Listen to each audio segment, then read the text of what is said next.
channel Siska Suki. Seperti biasa, Siska bakal bahas anime-anime populer dan kesukaan kalian.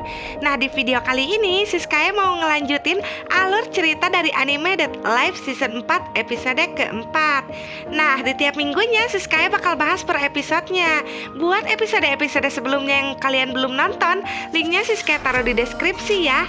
Dan jangan lupa subscribe channel Siska Suki biar Siska makin semangat buat bikin kontennya. Oke deh, tanpa berlama-lama lagi, yuk kita langsung aja ke videonya.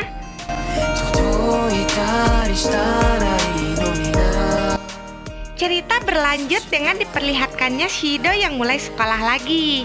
Di sini Shido masih kepikiran nih sama omongannya Nia yang bilang kalau semua roh itu asalnya dari manusia. Tapi ya ini juga cuma sekedar opininya si Nia doang sih. Yang mana alasannya si Nia ini ngomong gitu tuh ya karena si Nia ini sebelum jadi roh itu dia seorang manusia gitu kan. Yang oleh karena itu nih si Nia ini punya anggapan ya kalau semua roh itu asalnya dari manusia. Tahukah yang ngelihat Bang Shido tersayangnya ini lagi ngelamun mulai nanya, "Kamu lagi apa?" Dan si Shido ngejawab, "Lagi dumika, duduk mikirin kamu." Enggak deng. Tapi tiba-tiba aja yang nggak tahu dari mana nih, tiba-tiba aja meteor jatuh tepat di depan sekolahnya itu.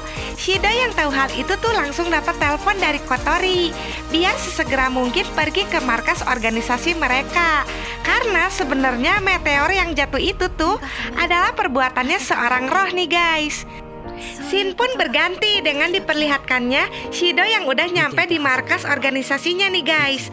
Kotori yang ngelihat kedatangannya Shido langsung nunjukin seorang roh yang lagi ada di ruang angkasa yang bernama Zodiac.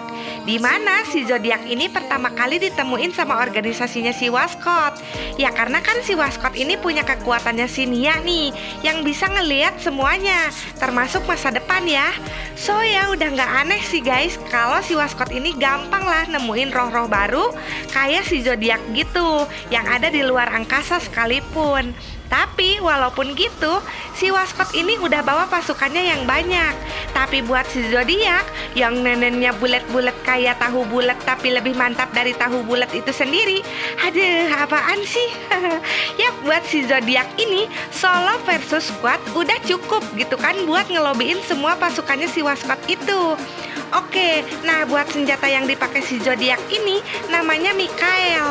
Yang mana Mikael ini senjata yang bentuknya kunci. Nah, sesuai bentuknya, kekuatan Mikael senjatanya si Zodiac ini mampu menonaktifkan seluruh benda ataupun makhluk hidup sekalipun.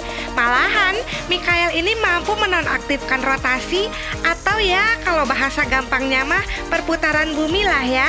Jadi perputaran bumi tuh bisa dia nonaktifkan guys. Selain kekuatannya menonaktifkan semua hal, Mikael juga bisa bikin lubang ya, kayak semacam black hole gitu, yang bisa nyedot sesuatu yang ada di sekitarnya.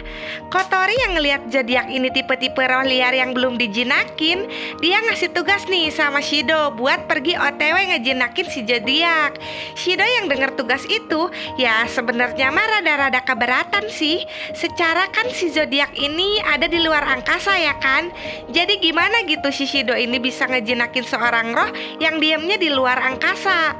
Kotori yang denger Shido ngeluh kayak gitu, akhirnya ngasih Shido ya semacam alat hologram gitulah ya buat bisa disambungin sama si Zodiac.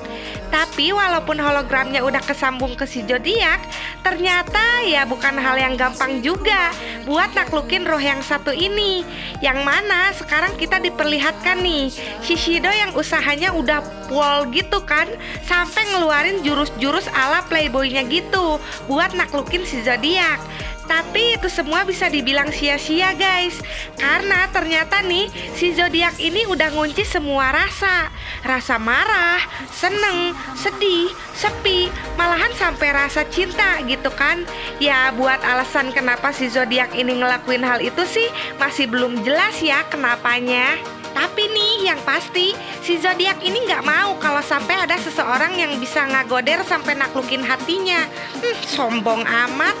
Ya sekalipun cowok setampan Bang Shido ini ya. Kalau Siska mah udah leeh kali guys hatinya kalau dideketin Bang Shido. Bang Shido, jadiin aku heremmu. Halu terus. Oke lanjut, Shido nih yang ngedenger jawabannya si Zodiac pun pastinya gak nyerah gitu aja dong. Karena kan secara gitu, cowok sekelas si Shido yang banyak haremnya ya kan. Pastinya buat Shido sih ya pantang menyerah lah sebelum dapat harem baru gitu kan. Apalagi modelan kayak si Zodiac ini, cantik parah, kawaii pula. Aduh, tuh Nenen juga udah kayak tahu bulat, yang tapinya sih lebih gede dari tahu bulat ya. Udah lanjut. Ya makanya nih si Shido ini sama auranya yang banget itu berusaha banget di sini ngeyakinin si Zodiac buat join buat jadi haremnya yang siap di skidi papap. Tapi nih nggak tahu lah si Zodiac ini maunya gimana gitu kan ya. Si Zodiac ini nolak ajakannya si Shido dan ngancem kalau si Shido ini masih aja maksa buat jadi haremnya, si Zodiac ini nggak bakal segan-segan buat ngeberhentiin rotasi perputaran bumi. Yang karena itu, si Shido buat ngedapetin harem baru pun ya gagal nih.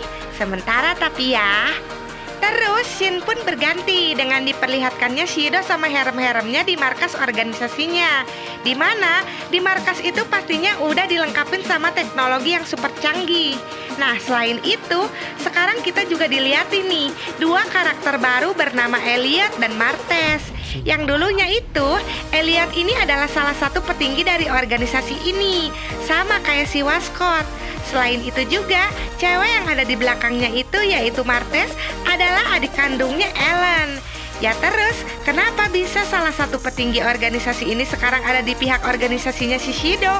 So, jadi gini guys, emang benar si Elliot ini salah satu petinggi organisasi ini ya. Tapi semuanya tuh berubah waktu si Elliot ini ketemu sama roh pertama. Yang mana waktu si Elliot ketemu sama roh pertama itu seolah-olah ya katinggang eceng lah ya. What is the meaning katinggang eceng guys? Maksudnya tuh jatuh cinta gitu loh guys. Jadi si Elliot ini jatuh cinta pada pandangan pertama nih guys sama roh tersebut. Karena itu Elliot belok nih dari organisasinya dan ngebangun organisasi baru. Di sini juga ketahuan alasan organisasinya yang dulu itu selama ini guys. Yang ternyata organisasi itulah yang udah memunculkan para roh gitu kan. Ya tujuannya sih buat diteliti kekuatannya. So ya alasannya si Nia selama ini disekap sama satu organisasi selama 5 tahun itu ya karena buat diteliti.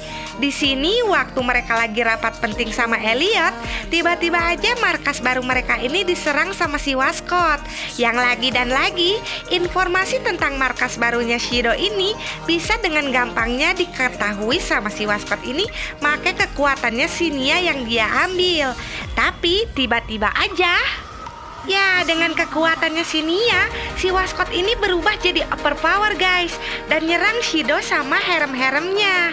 Dan penyerangannya si Waskot ini juga akhir ya dari Dead Alive season keempat episode keempat. Tenang guys, bukan akhir dari semuanya kok. Nah, jadi itu dia alur cerita dari anime Dead Alive season keempat episode keempat. Nantikan episode berikutnya ya. Kalau kalian suka jangan lupa like, comment, subscribe, dan klik loncengnya. Biar kalau Siska upload video baru, kalian bakalan dapat notifikasinya. Dan biar Siska juga tambah semangat bikin kontennya. Oke deh, segitu dulu ya video kita kali ini. Thank you for watching. Sayonara.